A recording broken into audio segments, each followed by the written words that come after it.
Andra memandangi artikel lusuh yang tergantung di papan tulis kantornya. Judulnya, Kampung yang Hilang, Salaka, Desa yang Ditelan Hutan, ditulis dengan huruf besar, seperti jeritan peringatan. Artikel itu sudah berumur lebih dari 2 dekade. Ditemukan di arsip majalah tua ketika ia sedang meneliti cerita unik untuk kolom investigasinya. Kisahnya terdengar seperti dongeng, tetapi ada sesuatu yang membuatnya terus terngiang-ngiang. Konon, Kampung Salaka dulunya adalah desa yang makmur. Namun suatu malam, semua penduduknya menghilang tanpa jejak. Tidak ada tubuh, tidak ada tanda perlawanan. Hanya rumah-rumah kosong yang dibiarkan membusuk di tengah hutan. Beberapa saksi mata yang pernah mendekat ke area itu melaporkan fenomena aneh. Suara nyanyian lirih di malam hari, bayangan yang bergerak tanpa wujud, dan rasa dingin yang tiba-tiba menyelimuti meskipun cuaca tropis. Semakin ia membaca ulang artikel itu, semakin ia merasa terobsesi.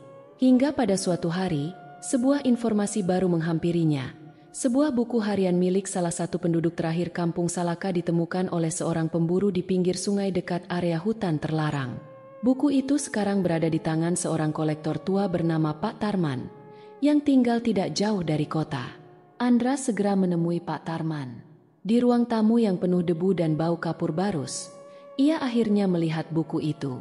Tua, lapuk, dengan beberapa halaman yang sobek. Tangan Andra bergetar saat membalik halaman-halaman itu, membaca catatan-catatan pendek yang terasa seperti jeritan orang yang putus asa. Hutan semakin aneh. Langit berubah gelap padahal hari masih siang. Anak-anak mulai sakit, mereka berbicara dalam bahasa yang tidak kami kenal.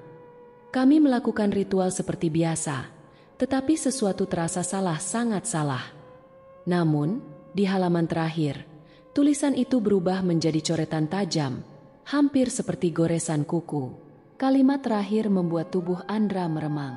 Kami telah memanggil sesuatu yang tidak seharusnya datang. Jika ada yang membaca ini, jangan datang ke Salaka. Coretan tinta merah memenuhi sisa halaman, seperti tanda peringatan yang tidak akan pernah cukup. Andra menutup buku itu perlahan. Matanya bertemu dengan Pak Tarman. Aku harus pergi ke sana, katanya, hampir berbisik. Pak Tarman hanya menggeleng, wajahnya pucat. Kampung itu bukan untuk manusia. Apapun yang terjadi di sana, biarkan terkubur bersama hutan.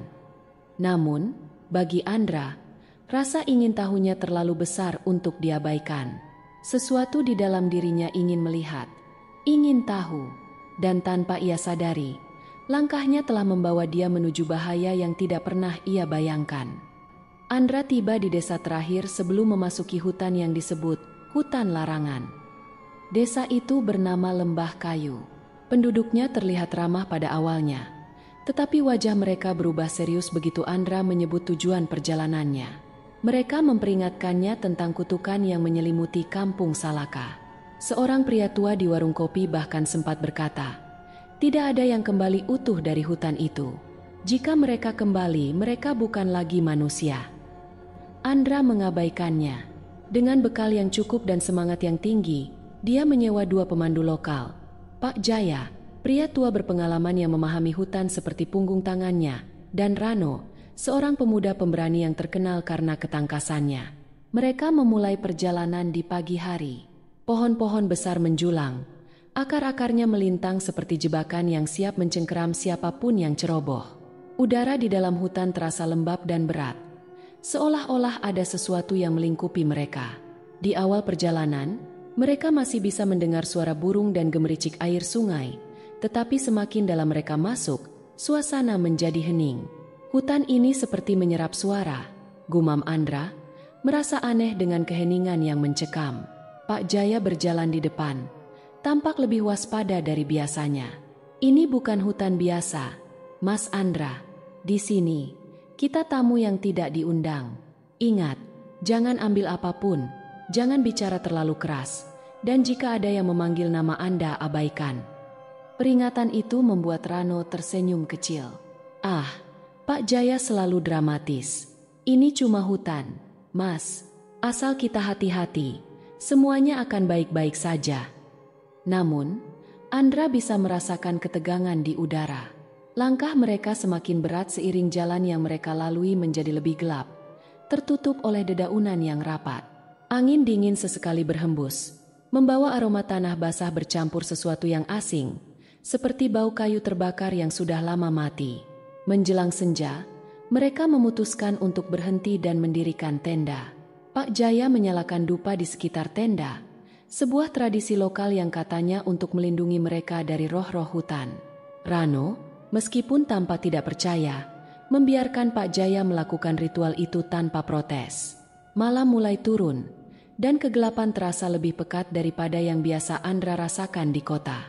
Mereka duduk di sekitar api kecil, berbicara pelan-pelan untuk mengusir rasa tegang. Namun, tepat ketika api mulai meredup, suara aneh terdengar dari dalam hutan. Awalnya, hanya seperti suara dedaunan yang bergesekan.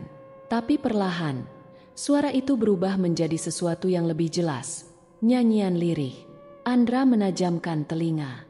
Itu terdengar seperti suara perempuan, bernada rendah dan ritmis, bercampur dengan bisikan-bisikan tak jelas. Pak Jaya langsung berdiri, wajahnya tegang. Itu bukan manusia, katanya pelan.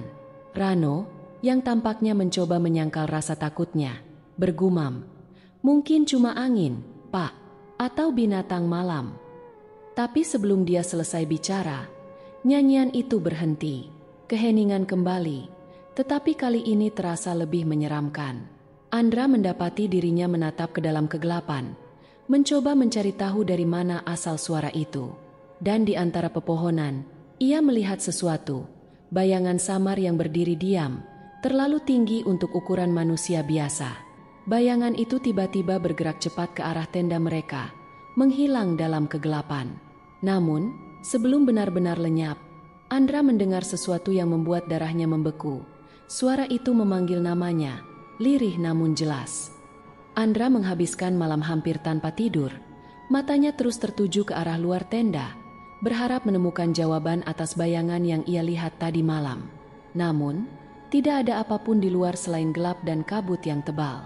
Pak Jaya tampak lebih pendiam dari biasanya.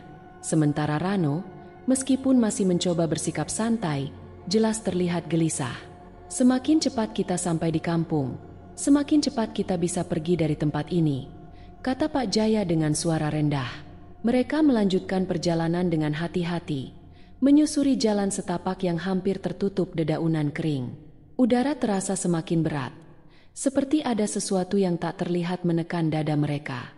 Setelah beberapa jam berjalan, mereka akhirnya tiba di tempat yang selama ini Andra cari, reruntuhan kampung Salaka. Di depan mereka, rumah-rumah kayu tua berdiri miring, sebagian besar sudah runtuh.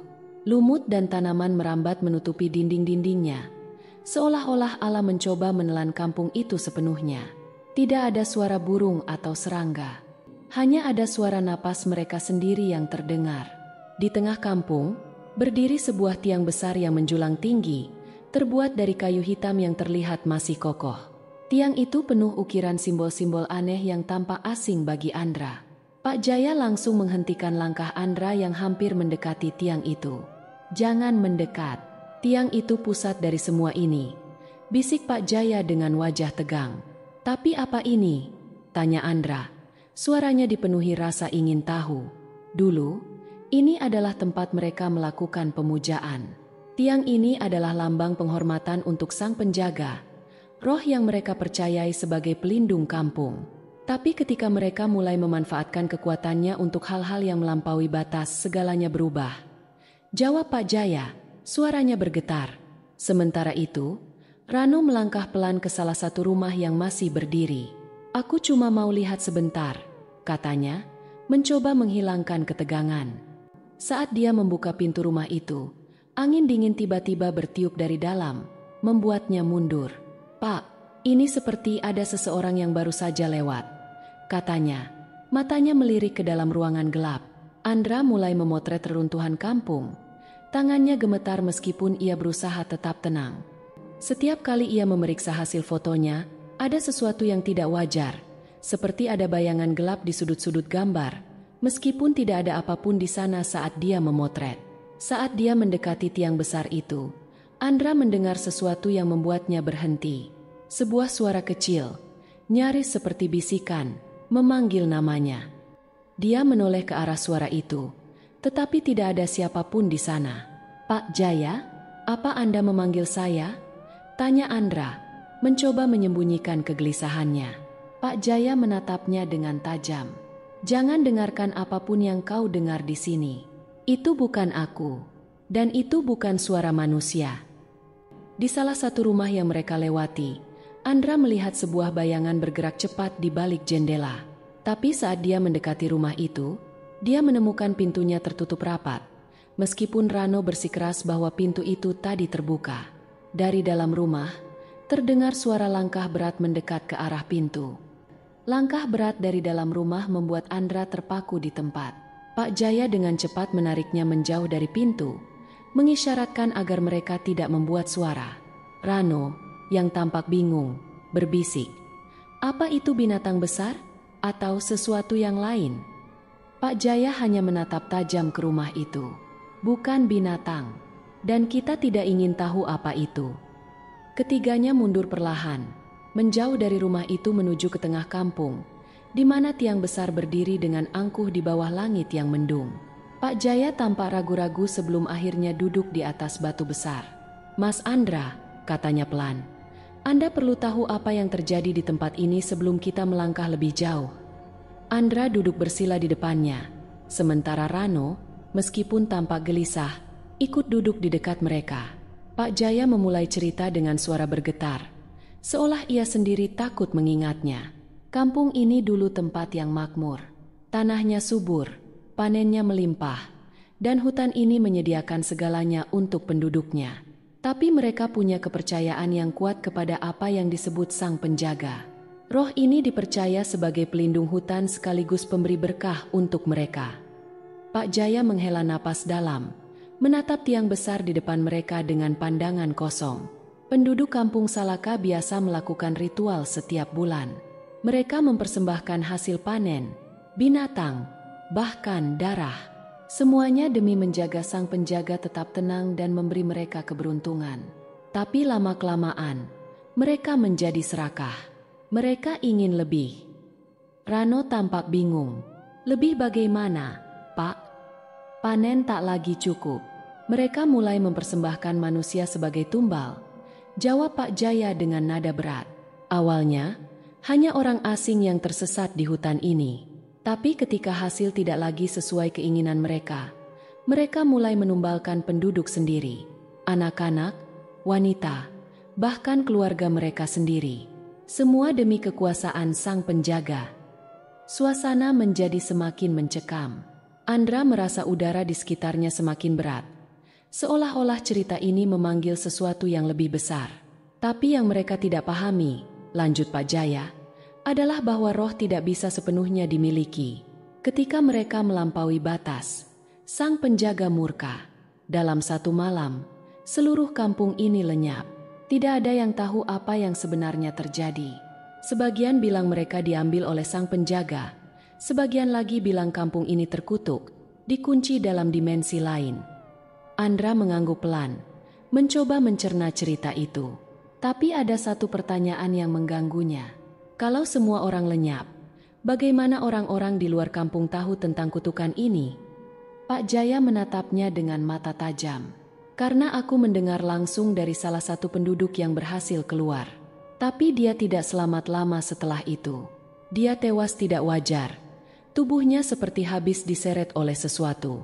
Tapi sebelum dia meninggal, dia bilang satu hal, jangan pernah mendekati tiang itu. Dan jangan pernah menyebut nama Sang Penjaga." Andra merasa lehernya dingin, seperti disentuh oleh angin hutan yang menyeramkan. Tapi sebelum dia bisa berkata apa-apa, Rano tiba-tiba berdiri. "Pak Jaya, lihat itu," katanya sambil menunjuk sesuatu di kejauhan. Di tanah berlumpur di dekat salah satu rumah, terlihat jejak kaki besar. Bentuknya menyerupai kaki manusia, tetapi ukurannya jauh lebih besar, dengan jari-jari yang panjang dan melengkung seperti cakar. Saat Andra mendekati jejak itu untuk memotretnya, dia merasakan tanah di bawah kakinya bergetar pelan, diiringi suara lirih seperti dengusan nafas berat dari balik pepohonan. "Apa itu?" bisiknya.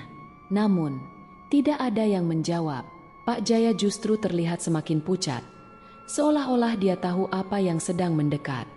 Suara dengusan berat dari balik pepohonan membuat ketiganya terpaku di tempat.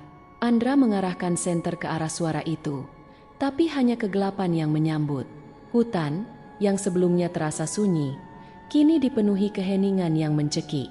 Bahkan suara serangga pun tak terdengar lagi. "Kita harus pergi sekarang," bisik Pak Jaya dengan nada mendesak. "Jangan menunggu sampai malam." Namun, saat mereka hendak meninggalkan kampung, hujan deras tiba-tiba turun. Jalan setapak berubah menjadi lumpur licin, memaksa mereka untuk bertahan di salah satu rumah yang masih berdiri kokoh. Pak Jaya dengan cepat menyiapkan dupa dan menyalakannya di sudut ruangan, sementara Rano membantu menutup jendela yang terbuka. Andra, yang masih memikirkan jejak kaki besar tadi, tak bisa menahan diri untuk bertanya, "Pak Jaya, jejak kaki itu, apa ada kemungkinan itu binatang?" Pak Jaya tidak menjawab, hanya menatapnya dengan mata tajam. Setelah beberapa saat, dia berkata pelan, "Itu bukan jejak binatang, itu jejak sang penjaga." Rano, yang mendengar jawaban itu, tertawa kecil, meskipun terlihat gugup. "Pak, jangan nakut-nakutin. Kita sudah cukup parno di sini." Namun, tawa Rano berhenti ketika suara langkah berat terdengar dari luar rumah. Langkah itu lambat, berirama, dan terasa seperti mendekat. Ketiganya langsung terdiam, menahan napas. Pak Jaya memberi isyarat agar mereka tidak bersuara. Langkah itu berhenti tepat di depan pintu. Andra menatap pintu kayu tua itu dengan jantung berdegup kencang. Ada bayangan besar yang tampak dari celah-celah pintu. Bayangan sesuatu yang terlalu tinggi untuk manusia biasa. Udara di dalam rumah tiba-tiba terasa lebih dingin. "Jangan buka pintu, apapun yang terjadi," bisik Pak Jaya. Namun, Rano, yang terlihat semakin gelisah, berbisik kembali, "Pak, kalau itu orang, bagaimana? Kita nggak bisa." Pintu bergetar keras, seperti ada sesuatu yang memukulnya dari luar. Rano melonjak mundur, hampir menjatuhkan lentera yang ia pegang. Kemudian suara itu terdengar. Bukan ketukan, melainkan sesuatu yang menyeret-nyeret di atas lantai kayu. Sebuah tangan hitam besar menembus celah pintu yang retak, mencakar udara dengan kuku panjang seperti cakar. Pak Jaya dengan cepat menyiram dupa ke tangan itu, dan terdengar suara desis seperti daging terbakar. Tangan itu segera menarik diri, diiringi dengan jeritan panjang yang tidak terdengar seperti suara manusia. Namun, serangan itu hanya permulaan. Dari luar, mereka mendengar suara langkah-langkah kecil, seperti banyak orang berlari-lari di sekitar rumah. Tetapi ketika Andra mencoba mengintip lewat celah dinding, dia tidak melihat apapun. Hanya bayangan gelap yang bergerak cepat, terlalu cepat untuk dikenali. "Mereka tahu kita di sini," kata Pak Jaya dengan wajah penuh kecemasan. "Kita harus keluar sebelum malam semakin dalam." Sebelum mereka sempat menyusun rencana, lentera yang mereka gunakan sebagai penerangan tiba-tiba padam, meninggalkan mereka dalam kegelapan total. Dalam kegelapan, suara bisikan terdengar semakin jelas, memanggil nama mereka satu persatu. Bisikan itu semakin keras, seperti ada sesuatu yang mendekati mereka.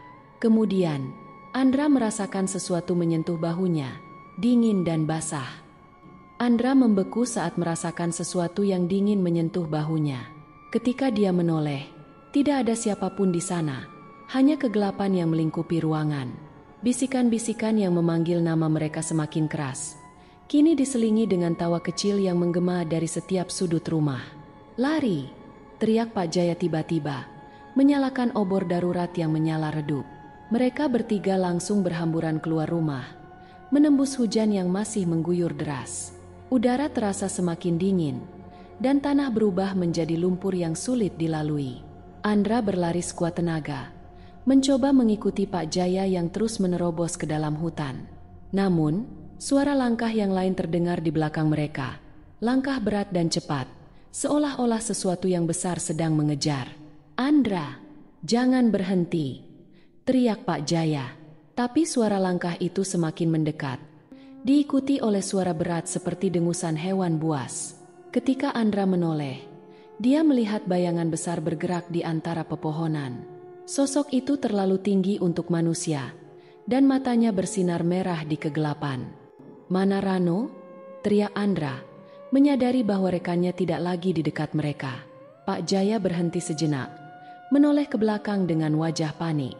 "Dia ada di belakang kita tadi." Mereka berdua memanggil nama Rano, tapi hanya gema suara mereka yang terdengar. Hujan dan suara gemerisik dedaunan membuat suasana semakin menakutkan.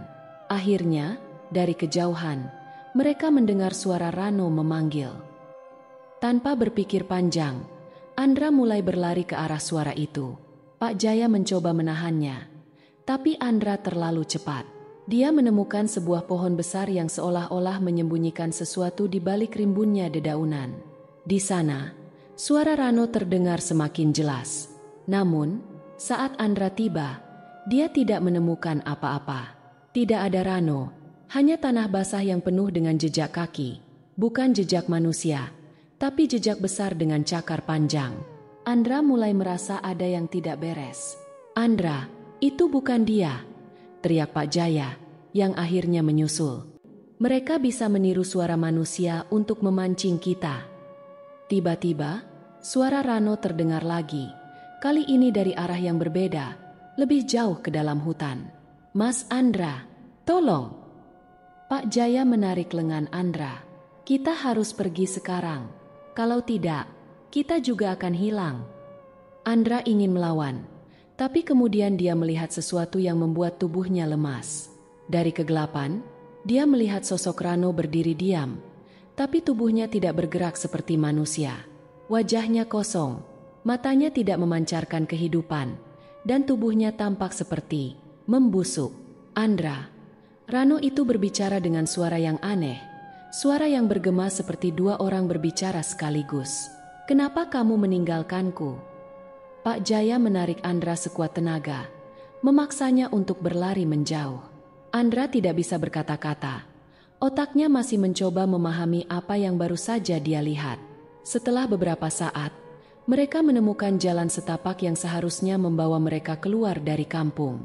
Tapi anehnya, meskipun mereka terus berjalan, jalan itu selalu membawa mereka kembali ke tengah kampung, di mana tiang besar itu berdiri. "Anda lihat, Mas Andra?" kata Pak Jaya dengan napas terengah-engah. "Kita terperangkap. Kita tidak bisa keluar kecuali mereka mengizinkan." Dari kejauhan, tiang besar di tengah kampung mulai mengeluarkan cahaya redup, dan suara-suara aneh, nyanyian bercampur jeritan, kembali terdengar. Pak Jaya menatap Andra dengan wajah putus asa. "Mereka ingin sesuatu dari kita." Pak Jaya dan Andra berdiri di tengah kampung, terperangkap oleh kekuatan yang tak terlihat. Tiang besar yang sebelumnya tampak mati kini memancarkan cahaya redup berwarna keemasan, seolah-olah mengundang mereka untuk mendekat. Suara-suara aneh, campuran nyanyian lirih, bisikan, dan jeritan pelan, mengisi udara, membuat suasana semakin mencekam. "Kita tidak bisa melawan mereka," kata Pak Jaya pelan. Matanya terpaku pada tiang besar itu. "Ada sesuatu yang ingin mereka tunjukkan. Kita harus mencari tahu sebelum kita benar-benar tidak bisa keluar." Andra, yang masih terguncang oleh apa yang dilihatnya sebelumnya, hanya bisa mengangguk. Dengan langkah berat, mereka mendekati salah satu rumah yang tampak lebih utuh dibandingkan lainnya. Rumah itu memiliki ukiran-ukiran pada dindingnya, mirip dengan simbol yang ada di tiang besar. Pintu rumah terbuka sedikit, seolah-olah ada sesuatu yang menunggu mereka di dalam. "Jangan sentuh apapun," peringat Pak Jaya saat mereka masuk ke dalam rumah. Andra menyalakan lampunya, dan pandangannya langsung tertuju pada sebuah kotak kayu tua yang diletakkan di atas meja di tengah ruangan. Kotak itu penuh dengan ukiran simbol aneh, mirip dengan yang dilihatnya di tiang. Tapi ada sesuatu yang berbeda. Ukiran di kotak itu tampak lebih hidup, seolah-olah simbol-simbol itu bergerak perlahan di bawah cahaya lampu. "Pak Jaya, apa ini?" tanya Andra, tangannya gemetar. Pak Jaya menatap kotak itu dengan ketakutan. "Itu mungkin salah satu peninggalan terkutuk mereka. Aku tidak tahu isinya, tapi aku yakin benda itu berkaitan dengan semua ini. Jangan membukanya." Namun, Rasa penasaran Andra terlalu besar untuk diabaikan. Dengan hati-hati, dia membuka kotak itu, mengabaikan protes Pak Jaya. Di dalamnya, dia menemukan beberapa foto tua yang tampak lusuh dan usang. Foto-foto itu menggambarkan penduduk kampung, berdiri bersama di depan tiang besar. Tapi ada yang salah. Wajah-wajah di foto itu tidak jelas, seolah-olah telah dihapus atau dicoret dengan sesuatu yang tajam. Andra memeriksa lebih banyak foto, dan pola yang sama terus terlihat. Semua wajah hilang, meninggalkan tubuh-tubuh tanpa identitas. Tiba-tiba, salah satu foto jatuh ke lantai, dan di baliknya ada tulisan tangan dengan tinta merah. Tulisan itu berbunyi, "Kau adalah bagian dari mereka sekarang." "Andra, lihat ini," kata Pak Jaya, menunjuk ke salah satu foto yang masih dipegang Andra. Wajah-wajah dalam foto itu perlahan mulai terbentuk. Tapi itu bukan wajah para penduduk yang biasa. Itu adalah wajah Andra dan Rano, berdiri di antara para penduduk kampung. Andra menjatuhkan foto itu dengan panik. Tubuhnya gemetar. "Apa maksudnya ini, Pak? Kenapa wajahku ada di sini?" Pak Jaya menggeleng. Terlihat sama bingungnya. "Mereka sedang mencoba mengikatmu. Kita harus membakar benda ini." Sebelum mereka sempat melakukan apapun, angin kencang tiba-tiba bertiup dari luar, menerbangkan foto-foto itu ke udara. Semua foto melayang ke arah tiang besar, menempel di permukaannya seperti magnet. Tiang itu kini bersinar lebih terang, dan simbol-simbol di permukaannya mulai bergerak liar, seperti sebuah pesan yang tidak bisa dipahami. Dari dalam tiang besar, sebuah suara terdengar, berat, dalam, dan bergema di seluruh kampung. Suara itu berbicara dalam bahasa yang tidak dikenal, tetapi Andra merasa ada satu kata yang jelas ia pahami. Tiang besar yang berdiri di tengah kampung Salaka kini bersinar terang. Simbol-simbol aneh di permukaannya bergerak seperti hidup. Andra dan Pak Jaya hanya bisa berdiri mematung. Tubuh mereka terasa berat seolah-olah sesuatu menahan langkah mereka. Dari dalam tiang, suara berat yang menggema itu terus bergema. Kata "tumbal" terulang beberapa kali dengan nada yang semakin mengancam. Kemudian, dari bayangan yang pekat di balik tiang, sesuatu mulai muncul. Sebuah sosok raksasa dengan tubuh hitam legam menjulang tinggi. Wajahnya sulit didefinisikan, seolah-olah ia terdiri dari ratusan wajah yang terus bergerak dan berubah. Wajah-wajah itu menangis, tertawa, dan menjerit dalam keheningan. Matanya bersinar merah, menatap langsung ke arah Andra. Pak Jaya terjatuh ke lututnya. Wajahnya pucat pasi. "Itu dia, sang penjaga," bisiknya dengan suara bergetar. Andra mencoba mundur, tapi tubuhnya terasa seperti ditarik maju oleh kekuatan yang tidak terlihat. Sang penjaga mulai berbicara. Suara beratnya mengguncang seluruh kampung. "Manusia, kalian datang lagi ke tanah ini. Kalian mengambil, tetapi tidak pernah memberi. Kalian merusak keseimbangan." Andra berusaha membalas. Suaranya nyaris tak keluar. Kami tidak ingin mengambil apapun. Aku hanya ingin tahu kebenaran tentang kampung ini." Sang penjaga menunduk sedikit. Wajah-wajah di tubuhnya bergerak liar, dan tiba-tiba salah satu wajah itu berbicara. Suara itu bukan suara sang penjaga, melainkan suara seorang perempuan yang terdengar penuh amarah. "Kebenaran? Kalian yang memulai semua ini. Kampung ini adalah milik kami, tetapi kalian menghancurkannya dengan keserakahan. Sekarang kalian membangunkanku kembali dan aku menuntut ganti rugi." Pak Jaya mencoba berdiri, gemetar, dan berkata, "Kami tidak berniat mengganggu. Biarkan kami pergi, dan kami tidak akan kembali." Namun, sang penjaga menggeleng, dan wajah-wajah di tubuhnya mulai membentuk ekspresi marah. "Seseorang harus membayar. Tanah ini tidak menerima tamu tanpa harga." Tiba-tiba, Andra merasa sesuatu yang dingin dan berat merayap di kakinya. Dia menunduk dan melihat akar-akar pohon hitam yang muncul dari tanah, membelit pergelangan kakinya, mencoba menariknya ke arah tiang besar. Dia berjuang sekuat tenaga, tapi akar itu semakin kencang mencengkeramnya. "Pak Jaya, tolong!" teriak Andra, wajahnya penuh kepanikan. Pak Jaya, yang kini terlihat semakin putus asa, mencoba menyiramkan sisa dupa ke akar-akar itu. Namun, usahanya sia-sia. Akar itu seolah kebal terhadap apapun. Sang penjaga hanya menatap mereka. Wajah-wajah di tubuhnya kini tertawa kecil, seperti menikmati penderitaan mereka. Dalam keputusasaan, Andra mengangkat kotak kayu tua yang masih dia bawa. "Apakah ini yang kau inginkan?" teriaknya ke arah sang penjaga. Sosok raksasa itu menghentikan gerakannya. Mata merahnya berkilat saat melihat kotak itu. Itu adalah milik mereka yang mengkhianatiku. Mereka yang mencoba menggunakan kekuatanku untuk keserakahan mereka sendiri. Simbol-simbol di kotak kayu itu mulai bercahaya, seolah-olah merespons kehadiran sang penjaga.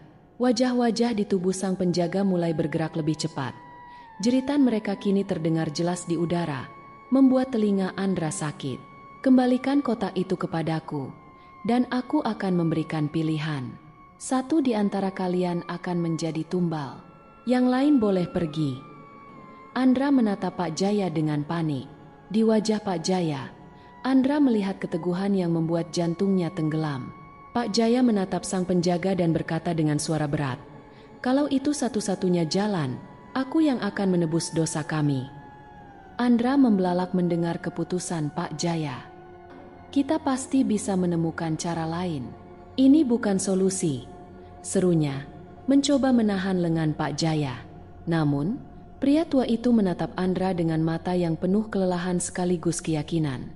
"Mas Andra," katanya dengan suara berat, "tempat ini adalah beban orang-orang sepertiku. Leluhurku, orang-orang kampung, merekalah yang membuat roh ini murka. Jika aku tidak melakukan ini, kita berdua tidak akan pernah keluar hidup-hidup." Pak Jaya berdiri dengan langkah berat, mendekati tiang besar di tengah kampung, di mana sang penjaga berdiri dengan tubuh raksasanya yang hitam legam. Cahaya simbol-simbol pada tiang itu semakin terang, menyinari wajah-wajah yang terus bergerak di tubuh sang penjaga. "Aku menawarkan diriku sebagai tumbal," kata Pak Jaya dengan suara lantang, meskipun tangannya bergetar. "Biarkan Mas Andra pergi. Biarkan roh-roh di sini tenang. Aku akan menebus kesalahan mereka yang telah melanggar batas." Sang penjaga menundukkan kepalanya sedikit, tampak mempertimbangkan. Mata merahnya yang bersinar menusuk jiwa setiap orang yang berani menatapnya. Kemudian, wajah-wajah di tubuhnya mulai berbicara dalam kor. Suaranya melengking seperti jeritan. "Pengorbananmu diterima, tapi harga untuk melupakan lebih mahal dari yang kau kira." Andra berteriak, mencoba mendekati Pak Jaya, tapi akar-akar hitam tiba-tiba muncul lagi. Kali ini membeli tubuhnya dengan keras, memaksanya untuk tetap di tempat. Dia hanya bisa menyaksikan dengan mata penuh air mata saat akar-akar lain mulai menjulur dari tanah, melingkari tubuh Pak Jaya. Pak Jaya tidak melawan. Dia memejamkan matanya, bibirnya bergetar, melafalkan doa-doa yang seolah-olah menjadi kekuatan terakhirnya. Akar-akar itu membawanya ke tengah tiang, tepat di depan sang penjaga. Tubuhnya perlahan tenggelam ke dalam tanah, seolah-olah menjadi bagian dari hutan. Namun, sebelum benar-benar menghilang, Pak Jaya menoleh ke Andra untuk terakhir kalinya. "Hiduplah dengan bijak, Mas Andra," katanya. Senyumnya tipis meskipun wajahnya penuh ketakutan. "Jangan biarkan keserakahan manusia menghancurkan apa yang seharusnya dilindungi." Ketika tubuhnya benar-benar tenggelam, simbol-simbol di tiang besar itu mulai memudar, dan cahaya yang memancar darinya perlahan menghilang. Sang penjaga, yang sebelumnya berdiri seperti penguasa malam, mulai menghilang bersama kegelapan. Andra merasa akar-akar yang membeli tubuhnya melemah, membiarkannya terjatuh ke tanah. Dia mendekati tempat di mana Pak Jaya menghilang, tapi hanya menemukan tanah basah yang tidak meninggalkan jejak apapun. Hutan kembali hening, tapi ada sesuatu yang berbeda kali ini. Udara terasa lebih ringan, dan suara-suara hutan yang sebelumnya lenyap kini mulai terdengar lagi. Gemerisik daun, suara burung, dan hewan kecil yang beraktivitas. Andra berdiri di sana untuk beberapa saat. Tubuhnya gemetar. Dia tidak tahu apakah itu karena dingin atau kesedihan mendalam yang menguasai dirinya.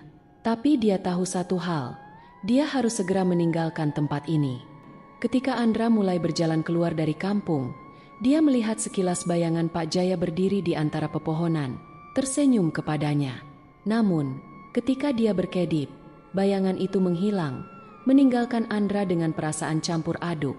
Apakah semuanya benar-benar sudah berakhir? Andra berjalan keluar dari kampung Salaka dengan langkah gontai, menembus kabut pagi yang mulai memudar. Hutan yang sebelumnya terasa mengancam kini lebih tenang, meskipun dia masih merasa diawasi. Suara burung-burung mulai terdengar lagi, dan sinar matahari yang lembut menembus celah dedaunan, memberi tanda bahwa malam yang mencekam telah berlalu. Dengan hati yang berat, Andra berhasil menemukan jalan keluar menuju desa Lembah Kayu. Penduduk desa terkejut melihatnya kembali sendirian. Mereka tidak perlu bertanya untuk mengetahui bahwa Pak Jaya tidak selamat. Wajah-wajah mereka yang penuh kesedihan diam-diam mengatakan bahwa mereka sudah memperkirakan kemungkinan ini. Andra mencoba menceritakan apa yang dia alami, tapi suaranya patah-patah, dan kata-katanya terdengar tidak masuk akal bahkan baginya sendiri. Sang penjaga, tiang besar, foto-foto terkutuk, semua itu terdengar seperti cerita dari dunia lain. Beberapa hari kemudian, Andra kembali ke kotanya, membawa buku catatan dan kamera yang berisi foto-foto dokumentasi kampung itu. Tapi saat dia memeriksa hasil foto-fotonya, dia merasa merinding. Foto-foto yang dia ingat jelas telah diambil. Jejak kaki besar, simbol-simbol di tiang, dan sosok sang penjaga, semua itu menghilang. Yang tersisa hanyalah gambar-gambar gelap dan kabur, seolah-olah hutan itu sendiri menolak untuk dilihat. Namun, kotak kayu yang dia bawa sebagai bukti masih ada. Dia menyimpannya di meja kerjanya, terlalu takut untuk membukanya lagi. Tapi kotak itu memanggilnya. Malam-malamnya dipenuhi mimpi aneh. Wajah-wajah penduduk kampung yang hilang, suara Pak Jaya yang memanggil namanya, dan sang penjaga yang berdiri di balik kabut dengan mata merah menyala. Suatu malam, mimpi itu menjadi terlalu nyata. Dia bermimpi dirinya berdiri di tengah kampung Salaka lagi, memegang kotak itu. Sang penjaga muncul dari kegelapan, menatapnya dengan tatapan yang menusuk. "Kau belum selesai." Ketika Andra terbangun, dia mendapati kotak kayu itu terbuka di meja kerjanya, meskipun dia yakin tidak pernah menyentuhnya. Di dalamnya ada foto dirinya, berdiri di depan tiang besar bersama Pak Jaya dan Rano. Wajah Andra di foto itu perlahan memudar, seperti foto-foto penduduk kampung yang dia temukan sebelumnya. Dia mencoba membakar kotak itu, meyakinkan dirinya bahwa itu adalah satu-satunya cara untuk mengakhiri semuanya. Tapi ketika api menyala dan membakar kayu tua itu, suara bisikan mulai terdengar di ruangan. Nyanyian lirih yang dia dengar di hutan kini memenuhi apartemennya. "Kau adalah bagian dariku sekarang." Andra menatap kotak yang terbakar itu dengan rasa takut yang luar biasa. Saat nyala api padam, dia menyadari bahwa kotak itu tidak hancur. Sebaliknya, kotak itu kembali utuh, dengan ukiran-ukiran yang tampak lebih jelas dan hidup dari sebelumnya. Dia menyadari satu hal yang mengerikan. Kutukan itu tidak berhenti di hutan. Sang penjaga telah mengikutinya ke dunia luar. Beberapa minggu kemudian, rekan-rekan Andra mencoba mencarinya setelah dia tidak lagi muncul di kantor. Apartemennya ditemukan kosong, hanya menyisakan kotak kayu di atas meja. Di salah satu sisi kotak itu, sebuah wajah baru muncul. Tersenyum samar, wajah Andra. Cerita ini mengingatkan kita pada hubungan manusia dengan alam, sebuah hubungan yang seringkali diwarnai oleh keserakahan dan ketidakpedulian. Kisah ini bukan hanya tentang teror supranatural, tetapi juga peringatan untuk menghormati batas-batas yang telah ditetapkan oleh alam dan tradisi leluhur. Setiap keputusan yang kita buat memiliki konsekuensi, baik terhadap diri sendiri maupun dunia di sekitar kita. Melalui perjalanan Andra, kita belajar bahwa ada harga yang harus dibayar untuk setiap rahasia yang diungkap, dan terkadang, harga itu lebih besar daripada yang kita sanggup tanggung. Hutan Kalimantan dalam cerita ini tidak hanya menjadi latar, tetapi juga sebuah simbol kekuatan alam yang tak bisa ditundukkan. Ketika manusia melangkah terlalu jauh dan mengabaikan harmoni yang ada, alam memiliki cara sendiri untuk menuntut keseimbangan. Semoga cerita ini tidak hanya memberi ketegangan, tetapi juga menyampaikan pesan untuk menghormati alam dan kearifan lokal yang telah diwariskan dari generasi ke generasi. Jangan sampai, seperti Andra, kita terjebak dalam kutukan yang kita ciptakan sendiri. Hutan menyimpan banyak misteri, dan mungkin beberapa di antaranya sebaiknya tetap dibiarkan tidak terungkap.